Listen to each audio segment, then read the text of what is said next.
Tiap bedengan ini biasanya jutaan loh geng, tidak remeh ini. Biasanya per meter berapa kan? Per 80. Oh, per meter 80 biasanya. Kalau maksa-maksanya juga sampai 100 loh geng. Ini per meter.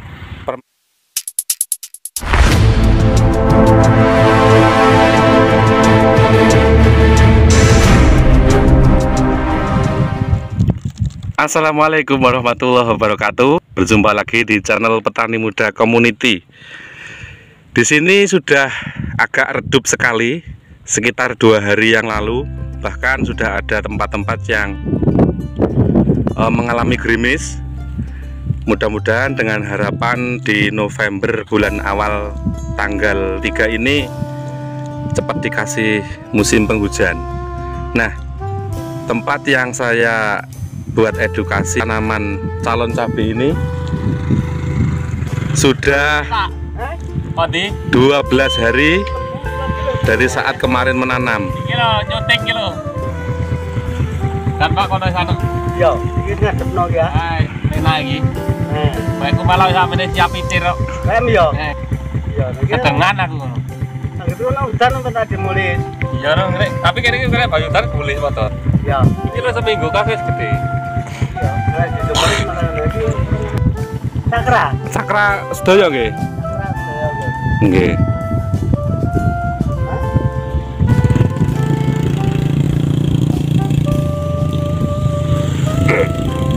Sejak 12 hari yang lalu, saat mulai penanaman baru tumbuh ngedom ya, saat ini sudah mulai beranjak dewasa dan seperti ini sudah bisa dipot ya Kak Ran ya.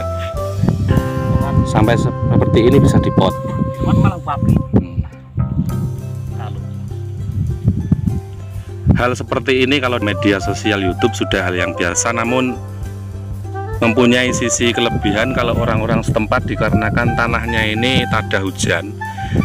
Para petani tidak bisa menanam kalau tidak musim penghujan, sehingga tanah musiman, sehingga sekitar 1 tahun yang lalu orang-orang yang ada di Kabupaten Tuban, tepatnya di Dusun Terang Tunggak ini ada update terbaru, yaitu pengeboran, sehingga dalam sisi dunia pertanian saat ini sudah ada perkembangan baru, baik tanam jagung, kacang maupun cabai. Walaupun pada saat musim kemarau ini sudah bisa dilakukan, khususnya orang-orang Terang Tunggak, namun harus melewati berbagai cara. Tentunya tidak mudah sekali dikarenakan tanah yang begitu kering, tanah yang tidak bisa ditanamin di musim kemarau, sehingga orang-orang petani ini memberi atau mencari solusi seperti demikian. Dan pembuatan calon bibit cabai ini tidak mudah dikarenakan harus menggunakan paranet, kemudian pengocoran air di tiap pagi dan sore, sehingga orang-orang setempat harus bisa bereksperimen dalam membuat calon pembibitan pada cabai yang ada di 2023. Apalagi saat ini dengan adanya fenomena El Nino yang beritanya dalam berita BMKG itu berdampak pada bulan Maret 2023 nanti. Mudah-mudahan info itu tidak terjadi di kalangan dunia pertanian, dikarenakan akan sangat berdampak negatif sekali ketika memang tanaman-tanaman yang adanya musim El Nino ini akan ada berbagai penyakit yang dialami, kemudian panasnya musim atau curah hujan pada kalangan dunia pertanian di 2023. Nah, tanaman cabai yang kurang lebih saya dokumentasikan di 12 hari terakhir ini berinjak sedemikian, sudah optimal, dan saya lihat tidak ada bercak-bercak penyakit yang mendatangi, tumbuh dengan optimal sekali walaupun kondisi cuacanya sangat dingin sekali.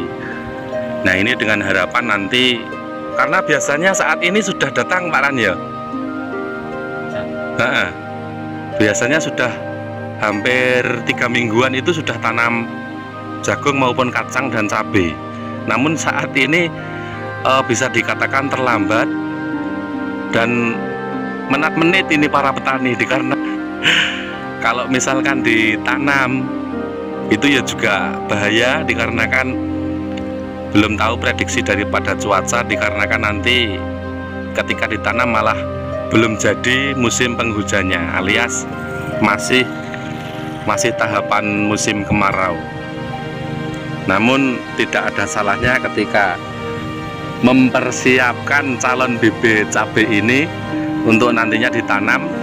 Mudah-mudahan dengan harapan sangat bulan November ini akan datang musim penghujan dengan deras sekali, seperti itu.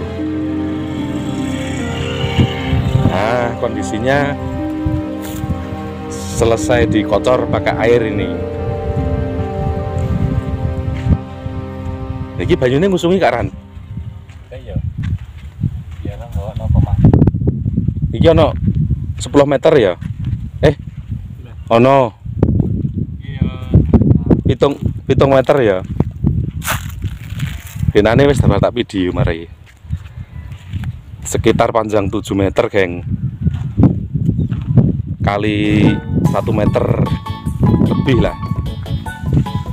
Nah, dikarenakan sudah mencungul, sudah nampak sisa-sisa daripada tutup atau jerami ini sudah diambil agar tidak menghambat pertumbuhan, dikarenakan biasanya meluntir kan ya. Walaupun ya tidak apa-apa lah, tidak harus lurus seperti ini. Tapi kalau pertumbuhannya sudah sedemikian, ini lebih baik diambil tutupnya. Sudah 2 hari ya, kondisi cuaca sudah ada angin sejuk dan segar, tidak seperti biasanya berkapasitas 36-37 derajat tingkat panasnya curah musim kemarau di 2023. Dengan harapan kalau saat ini harga cabai yang sudah memanen di berbagai wilayah itu mencapai 60.000 sampai 100.000, 80.000.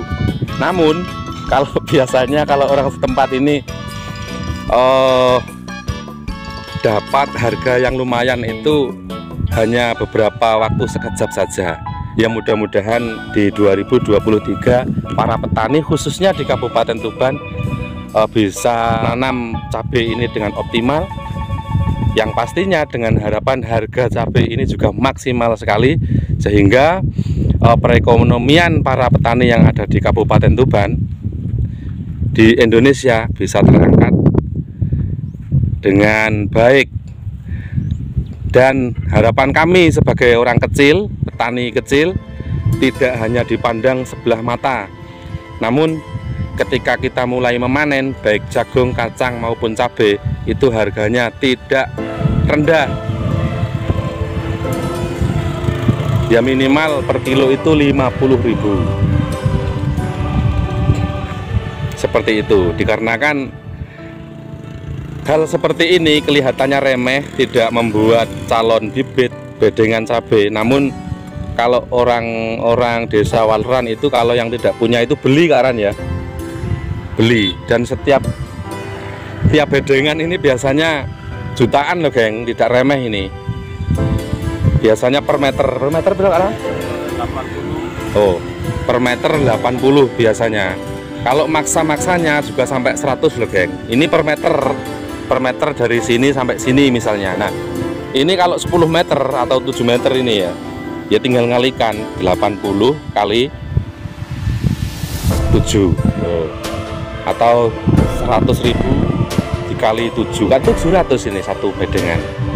Nah 700 1.400.000. Ini kalau tidak membuat dederan atau calon bedengan pada bibit cabai seperti itu. Tapi dalam perkembangan saat ini semua orang itu pasti sudah menyiapkan, walaupun hasilnya itu bisa ditanam atau memang terkena penyakit juga itu tidak tahu. Yang pasti saat ini sudah pada punya, walaupun dibentuk bedengan maupun di polybag model kecil-kecil maupun yang besar seperti itu. Nah, mungkin itu ya pada season kali ini, yaitu tentang calon pembibitan tanaman cabai yang ada di musim kemarau dan kondisinya sedemikian. Mudah-mudahan dengan awal pembuatan calon bibit pembuatan calon bibit cabai ini, kita semuanya berharap sekali di 2023 ini tidak banyak halangan dan rintangan yang dilalui oleh para petani sekitar. Oke, terima kasih. Mudah-mudahan edukasi pertanian yang saya sampaikan ini bisa memberikan acuan, bisa memberikan ilmu pengetahuan. Beginilah kondisi tanaman maupun apa saja yang dilaksanakan dalam profesi pertanian, yang harapan kami itu para petani, kondisi profesi pertanian itu tidak hanya dipandang sebelah mata, namun tonggaknya daripada segala profesi pekerjaan itu hanya ada di orang-orang kecil, yakni orang-orang pertanian. Mungkin sekian edukasi yang bisa saya berikan, kurang lebihnya mohon maaf. Saya akhiri, wassalamualaikum warahmatullahi wabarakatuh.